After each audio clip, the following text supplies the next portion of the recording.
Hello friends, गुरु दीपक जागरण channel पर आपका स्वागत है। साथियों, आज हम राजस्थान के एक प्रमुख राजवंश कछवाहा वंश, जो कि आमेर के और जयपुर के कछवाहा कहलाते हैं, उनके दो प्रमुख शासकों की उपलब्धियों और उनके कार्यों के बारे में अध्ययन करना चाहते हैं। साथियों, इससे पहले कछवाहा वंश का एक पार्ट हम देख चुके हैं, जिसके अंदर कछवाहा वंश के प्रथम प्रमुख शासक भारमल, जिनकी पुत्री हरकाबाई की शादी अकबर से हुई थी 6 फरवरी सन 1562 ईस्वी को।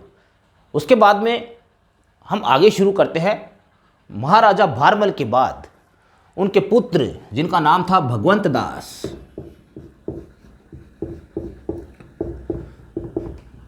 कछवाहा वंश के अगले शासक हुए और इनका शासनकाल सन 1573 ईस्वी से सन 1589 ईस्वी माना जाता है।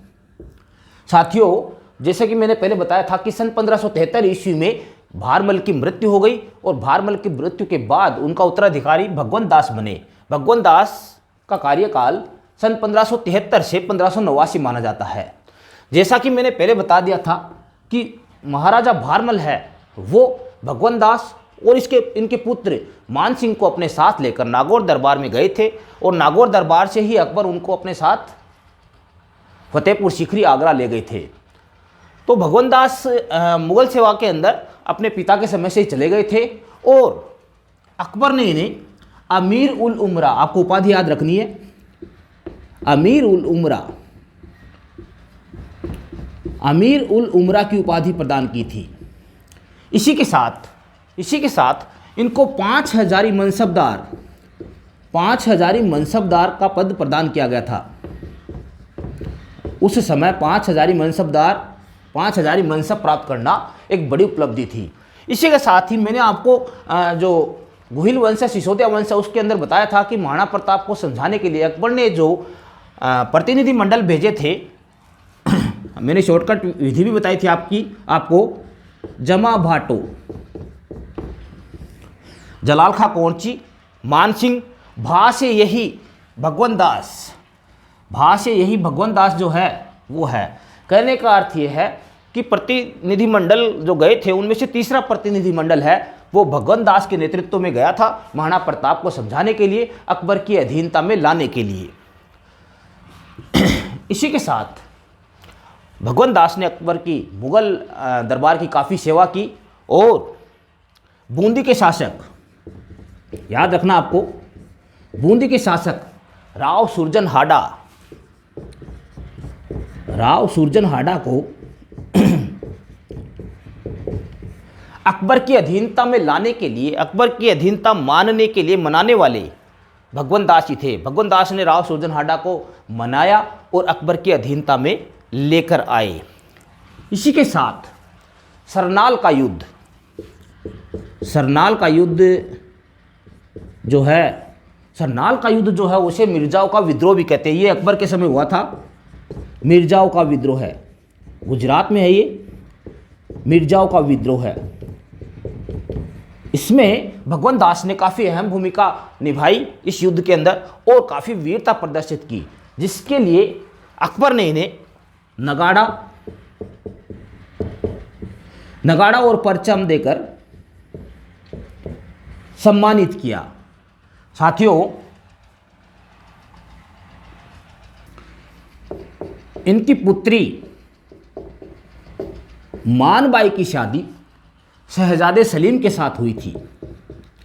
सलीम जो आगे जाकर जहांगीर के नाम से अकबर के बाद शासक बना, जहांगीर के नाम से जो आगे जाकर प्रसिद्ध हुआ, उस सलीम के साथ भगवंत दास की पुत्री मानबाई की शादी हुई थी। मैं आपको पहले बता दूं, भारमल की पुत्री हरकाबाई की शादी है वो अकबर के साथ हुई थी और भगवंत दास की पुत्री मानबाई की शादी सलीम के साथ हुई थी। और इस मानबाई को सलीम है वो शाह बेगम के नाम से पुकारता था। शाही बेगम कह दीजिए, पटरानी कह दीजिए, शाह बेगम के नाम से ये प्रसिद्ध थी। और इनके जो पुत्र हुआ सलीम से, उसका नाम था खुसरो। साथियों, ऐसा माना जाता है कि जहांगीर को, सलीम को नशे की लत ज़्यादा थी, शराब की लत ज़्यादा थी, और कुछ इतिहासकार ऐसा कहते हैं कि सलीम की, जहांगीर की इसी लत के कारण, जहांगीर की शराब पीने की लत के कारण मान बाई ने अंत में आत्महत्या कर ली। मान बाई ने जहांगीर की शराब की आदत के कारण आत्महत्या कर ली। इसके बाद सन 1589 में भगवत दास की मृत्यु हो जाती है। इसके बाद इसका पुत्र जो है, जिसका नाम मान सिंह है, वो अगला शासक बनता है। हम मान सिंह के बारे में पढ़ेंगे। आप यदि इसका स्क्रीनशॉट लेना चाहें, ये सारे के सारे कीवर्ड है और सभी के प्रश्न बन सकते हैं, तो आप यदि इसका स्क्रीनशॉट लेना चाहें तो ले सकते हैं। भगवंत दास के बाद कछवाहा वंश में जो आमेर के कछवाहा है, उनके उसमें जो अगले उत्तराधिकारी हुए, उनका नाम है मान सिंह।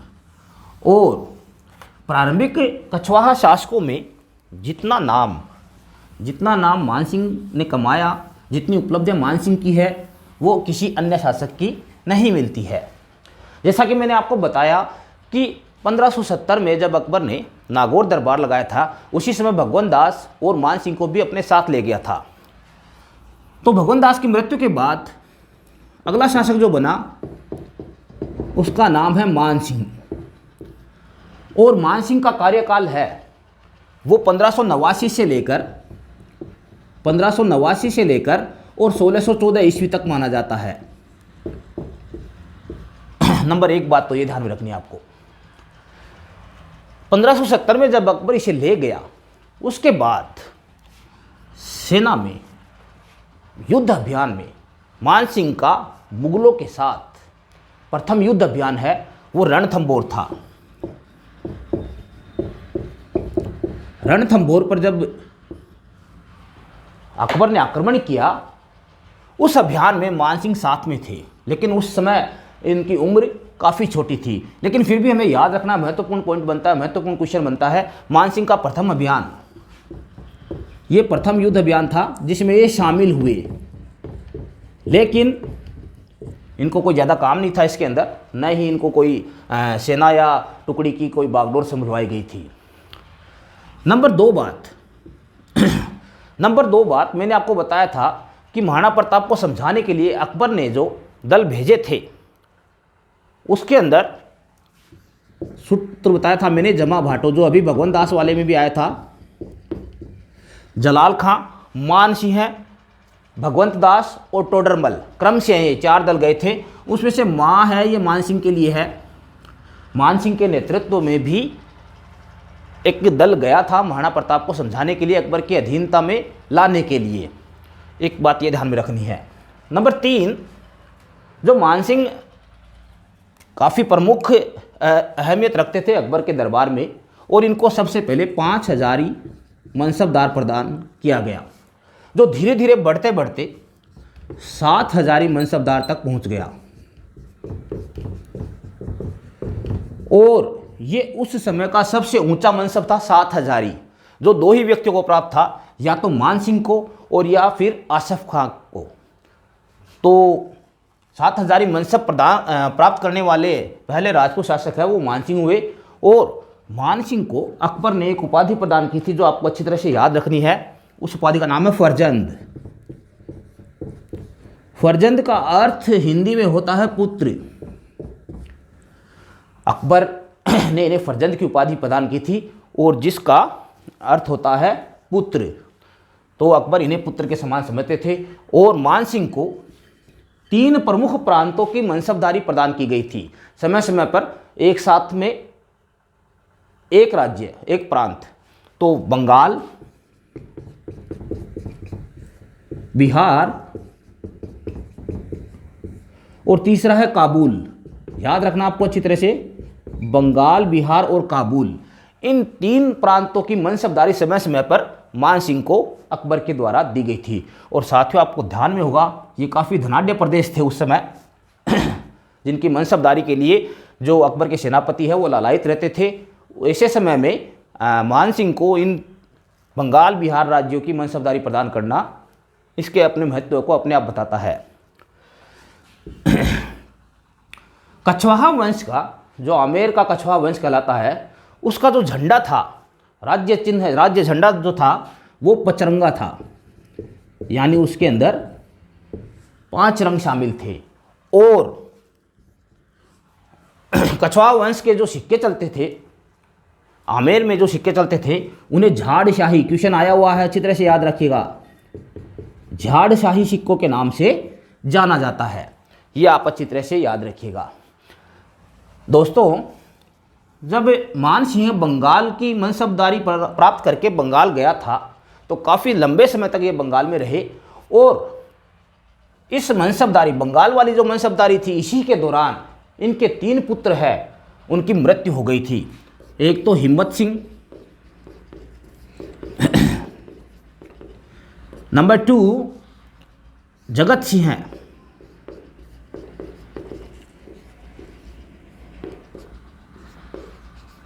तीसरा पुत्र सुरजन सिंह है। इन 3 पुत्रों की मृत्यु जब मान सिंह बंगाल के मनसबदार थे उस दौरान हुई थी, जिससे मान सिंह काफ़ी टूट गए थे, और उसके बाद धीरे धीरे है ये कमज़ोर होते गए, और 1614 ईस्वी में इनकी मृत्यु हो गई।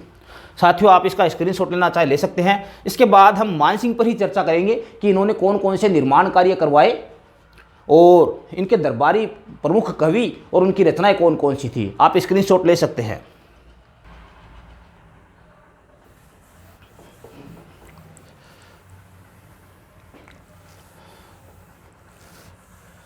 काफ़ी बड़े बड़े प्रांतों की मनसबदारी मान सिंह को प्राप्त हुई थी, और काफ़ी अच्छी इनकी पहुंच है वो अकबर के दरबार में थी। हल्दी घाटी का जो युद्ध था, हल्दी घाटी का युद्ध, उसका नेतृत्व मान सिंह ने किया था। हल्दी घाटी का नेतृत्व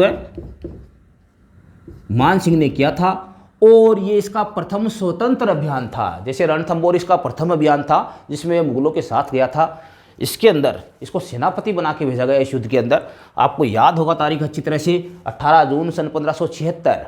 कुछ इतिहासकार 21 जून भी बोलते हैं, लेकिन माध्यमिक शिक्षा बोर्ड की जो किताबें हैं उनके अंदर 18 जून तारीख दी गई है। 18 जून सन 1576 यह अभियान मान सिंह का प्रथम स्वतंत्र अभियान था, जिसके अंदर नेतृत्वकर्ता यह खुद था। अब बात करना चाहते हैं हम मान सिंह के निर्माण कार्यों की। मान सिंह को बंगाल, बिहार और काबुल की मनसबदारी प्राप्त हुई थी, और इसी के साथ मान सिंह ने एक मंदिर बनवाया जिसका नाम था राधा गोविंद मंदिर। राधा गोविंद मंदिर, इस मंदिर का निर्माण इन्होंने वृंदावन नगर में करवाया था। वृंदावन नगर में। दूसरा, इन्होंने एक नगर बसाया जिसका नाम था मानपुर। जब इनके पास बिहार की जागीरदारी प्राप्त थी, बिहार की मनसबदारी प्राप्त थी, उस समय इन्होंने एक नगर का निर्माण करवाया अपने नाम पर ही, जिसका नाम था मानपुर नगर। ये बिहार में।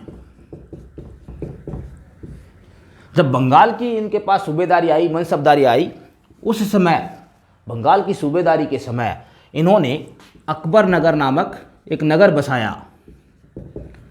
अकबर नगर, जिसे वर्तमान में राजमहल कहते हैं। राजमहल जिला, राजमहल जिला वर्तमान में बंगाल में जो है उसे पुराने समय में अकबर नगर के नाम से जानते थे।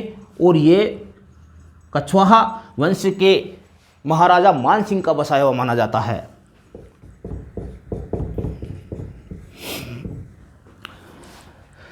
इसी के साथ आमेर में एक मंदिर बनाया गया जिसका नाम था जगत शिरोमणि। वेरी मोस्ट, आप याद रखिएगा, जगत शिरोमणि। जगत शिरोमणि मंदिर जो है वो आमेर में, और मान सिंह की रानी जिसका नाम था कनकावती, कनकावती के द्वारा बनवाया गया। और यह मंदिर मान सिंह के पुत्र जगत सिंह की याद में बनवाया गया। अच्छी तरह से आपको याद रखना है, क्योंकि जगत सिंह की मृत्यु हो गई थी और उसी की याद में उसकी माता कनकावती ने ये मंदिर बनवाया। और साथियों ऐसा कहा जाता है कि इस मंदिर में भगवान श्री कृष्ण की जो मूर्ति है, भगवान श्री कृष्ण की जो मूर्ति है वो वही मूर्ति है जिसे पहले मीरा पूजती थी। मीराबाई ने जिस मूर्ति को पूजा वो मूर्ति, भगवान श्री कृष्ण की वो मूर्ति इस जगत शिरोमणि मंदिर के अंदर, आमेर के अंदर विराजित है, ऐसा माना जाता है। इसी के साथ यहाँ लिख देता हूँ मैं, मान सिंह ने आमेर के अंदर शिला देवी का मंदिर भी बनवाया। और ये भारत के प्रमुख मंदिरों में गिना जाता, आज भी ये आमेर में है। एक तो मोस्ट ये क्वेश्चन कई बार पूछा हुआ, ये शिला माता का मंदिर कहाँ पे स्थित है। दूसरा, शिला माता की मूर्ति कहाँ से लाए मान सिंह। मान सिंह जब बंगाल की सूबेदारी इनको प्राप्त थी तो पूर्वी बंगाल के शासक केदार, आपको अच्छी तरह से याद रखना है, प्रश्न आरएस के अंदर भी पूछा हुआ है। पूर्वी बंगाल के शासक केदार से ये मूर्ति लेकर आए थे और फिर इन्होंने आमेर में एक मंदिर बनवाया, शिला देवी का मंदिर। मान सिंह के समय ही आमेर के महलों का निर्माण शुरू हुआ। और साथियों ये इनके प्रमुख जो निर्माण कार्य है वो हम कह सकते हैं। और काफ़ी मोस्ट है इनके बारे में, कई बार प्रश्न पूछे जाते हैं, आप स्क्रीनशॉट लेना चाहे ले सकते हैं। इसके बाद में इनके दरबारी कवियों की बात करते हैं।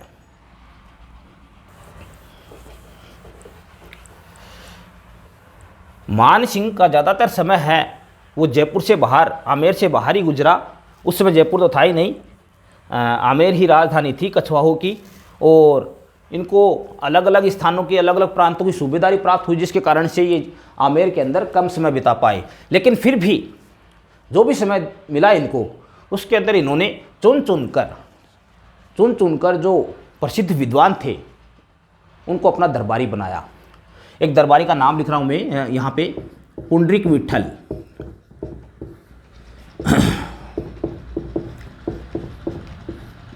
पुंडरीक विट्ठल इनके दरबार के प्रमुख कवि थे और इन्होंने कई पुस्तकें लिखी हैं, जिनके अंदर से जो मोस्ट है वो लिख देता हूँ मैं। रागमाला, राग मंजरी, राग चंद्रोदय और नर्तन निर्णय। ये 4 प्रमुख पुस्तकें हैं, ये पुंडरीक विट्ठल के द्वारा लिखी हुई मानी जाती है। इनमें से कई बार क्वेश्चन बने हुए, आप अच्छी तरह से देख लीजिएगा। दूसरे जो इनके दरबार के अंदर प्रसिद्ध दरबारी कवि थे उनका नाम था मुरारी व्यास। और इनके द्वारा, जो मुरारी व्यास के द्वारा जो पुस्तक लिखी गई है वो है मान प्रकाश। मुरारी व्यास के द्वारा मान प्रकाश पुस्तक है वो लिखी गई थी। तीसरे दरबारी कवि जगन्नाथ थे, जिनके द्वारा मानसिंह कीर्ति मुक्तावली नामक प्रमुख पुस्तक लिखी गई। और ऐसा कहा जाता है कि मान सिंह के समय में ही प्रसिद्ध संत दादू दयाल, आपको याद रखना दादू दयाल है वो इनके दरबारी नहीं थे, संत दादू दयाल एक संत थे, लेकिन इनके समय में इन्होंने एक प्रमुख पुस्तक लिखी थी वाणी। दादू जी की जो प्रमुख शिक्षाएं हैं वो वाणी नामक पुस्तक में है, वो महाराजा मान सिंह के समय में लिखी गई थी। याद रखना है, ये दादू दयाल है संत थे, न कि मान सिंह के दरबारी। और इसी के साथ साथियों सन 1614 ईस्वी में मान सिंह की मृत्यु हो गई।